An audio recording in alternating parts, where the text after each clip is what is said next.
If you have investments or you've consumed any news content in the last few years, you are probably familiar with the acronym ESG. Environmental, social, and governance criteria are popular among investors who want to ensure their funds are being used in a sustainable way. For most of us, when we think about sustainability, our minds go to the environment. In fact, your mind might go to one specific sector, oil and gas. But there's more to sustainability and ESG than those two things. In today's episode, I'm talking to Kris Kolenc, an ESG professional who specializes in commercial real estate. In 2021, Corporate Knights named Kris a top 30 under 30 sustainability leader, and he's joining us today to explore the challenges and the opportunities that come with real estate. How can today's investments make tomorrow's buildings better? And how can we all contribute? Kris, thank you so much for joining me. Thanks for having me, Meg. Really excited to be here today. Great. Well, I'm excited to have you. I think to start, let's talk about your role as a consultant for real estate investors. Who are your clients and why are ESG criteria so important to them? Sure. Yeah, so just by way of background, I'm a managing consultant at a firm based in London, UK called Evora Global, and we're a sustainable real estate consultancy firm with clients globally, primarily in Europe. But we have offices in New York City, India, and a partnership in Singapore. So we're really global. In terms of who our clients are, they're real estate investors, fund managers, asset managers. So really big companies who own commercial real estate. And when we say commercial real estate, we're talking about the four food groups, as we say in the industry. So retail, industrial, office, and multi-unit residential buildings. And these large real estate owners, they'll have their own investors, their own boards. Some companies are public, so they'll have different shareholders who all have different demands of these companies. So in terms of why ESG criteria is becoming more and more important to these companies, one, those investors who I just mentioned are demanding more kind of transparency, ESG disclosure from these companies. They want to ensure that anything that they're investing in, does have an ESG screening process. They're responsible. They're not greenwashing, so they're not making false claims about sustainability. So that just in general kind of investment, responsible investment, that's becoming a bigger trend, a bigger driver. So a lot of our clients are getting questioned by their investors more and more. What's your ESG policy? What's your process for calculating your emissions? Show me your reporting methodology. Whereas before, kind of the investor demand or ask were much lighter. So that gives us a lot of good work to help our clients with. Also, ESG criteria becoming more important for our clients because of different regulatory and societal factors. Obviously from society, which kind of links into the investor demand point, with the different COP conferences, protests globally, the world is becoming more environmentally knowledgeable and conscious, and that in turn is affecting consumer choices and where people are spending their money. So that kind of plays into it. But from a regulatory side as well, governments are starting to become slightly more stringent on what buildings need to do in terms of sustainability. So I'm currently based in London, UK, and Europe. Buildings are labeled with energy performance certificates. So it's public knowledge how well they're performing in terms of their energy consumption. In Canada, that's not quite mandatory yet, but it could come into place. But governments, like many across Europe, do have certain programs or regulations in place that make companies disclose their performance. So that's another driver as well. So lots going on, and I just anticipate that the trend will continue to increase and companies will continue to have to disclose more. Yeah, that's all really interesting. And like you said, a lot going on there, a lot of different reasons to care about being sustainable in your real estate investments. And something that I wanted to touch on is that most of us focus on the environment when we think about sustainability. Our minds really go there. But when we first spoke, you talked a lot about the S in ESG, social.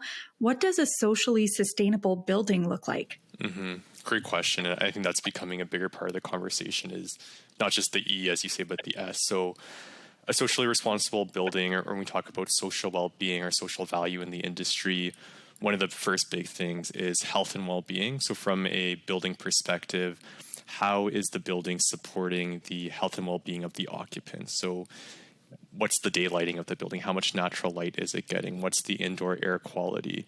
Does the building provide access to healthy food? Is there sustainable transport options connected to the building? So those are all different factors that play into the health and well-being component. Obviously, because of COVID-19, that's also been pushed a lot for healthy buildings in the industry. Pre-COVID, so very early 2020 and 2019 and before, health and well-being was definitely taking off in the industry, but after COVID and during COVID, I think that's just been pushed a lot more.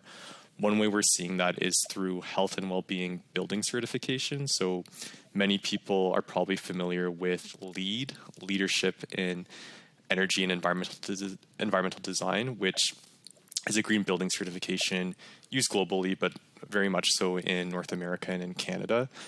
That's a green building certification, so it looks mostly at environmental factors, but also some social factors.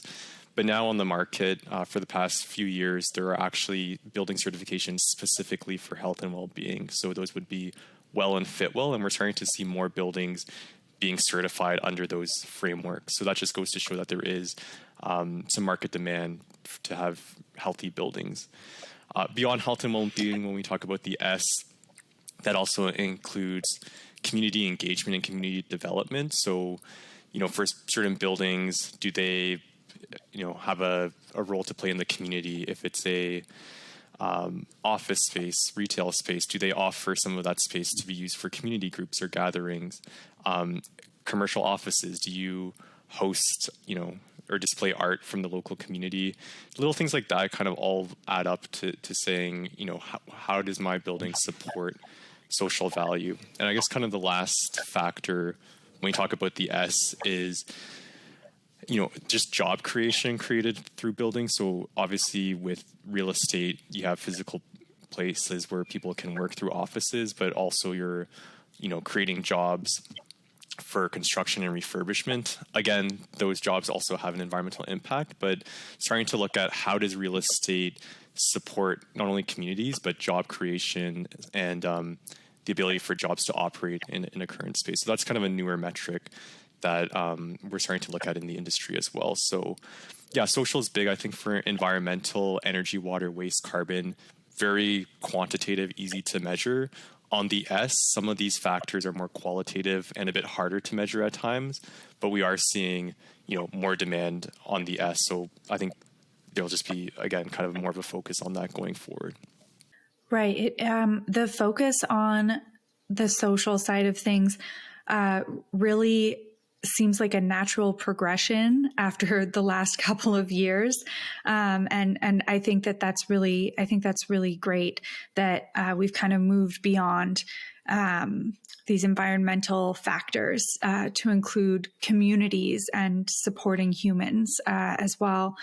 So the buildings that you focus on are commercial, and that means that people often work there. In the last 2 years, people are more discerning about the companies that they work for. So I'm wondering, since your clients are people who want to create sustainable workplaces, do you have anything that we can look out for when we're searching for a conscious employer? Sure. So in terms of the actual office space that the employer would provide, does it have a green building certification? Does it have a health and well-being certification? That's kind of an easy first check to see, is the space itself that the employer is leasing, is it sustainable? I think that's a big thing. Also looking broader at the employer, do they have any ESG commitments themselves? Do they have a net zero goal? These are other things that you can look for, and that will kind of tie into the space that they lease as well. So, every company is making a net zero commitment right now, as they should be, but then kind of going forward and thinking, my company is saying they're going to reduce emissions to zero by 2050, but which is a far amount of time away. You may or may not be working for that company by 2050, but what are they doing now to start reducing that? Are they implementing certain measures in their tenant space to reduce energy? Do they have interim targets? These are things that probably not every employee asks, but if you're concerned about your employer's commitment and how the office space plays into that, those are different things that you can look at as well. And maybe going back to the S as well, in terms of the company itself, there's different certifications the company can receive. It could be certified as a B Corp or a benefit corporation. So that's basically demonstrating that it provides a social or positive impact to society. So that's one thing you can look out for. As well, just equity, diversity, and inclusion, of course, is also a very big factor in all of this. So looking at, what is the board of my company? What do the people look like? Who do they represent? I know for me and many of my colleagues and peers, when we're looking for opportunities, that's one of the first things we look at, especially if we're diverse individuals ourselves. So that's another big factor, I would say. And companies are aware of it, but some are better than others at kind of, representing people of different backgrounds throughout all levels of the company. So those are some high-level things I think people can do to make sure that not just the workplace they're working in is sustainable, but that the company also supports sustainability from both an environmental and social perspective. Right. Those are some really good considerations. And I assume that if you were looking for a new job or checking out a potential new employer, most companies should have these sorts of things listed on their careers page or maybe on their LinkedIn profile.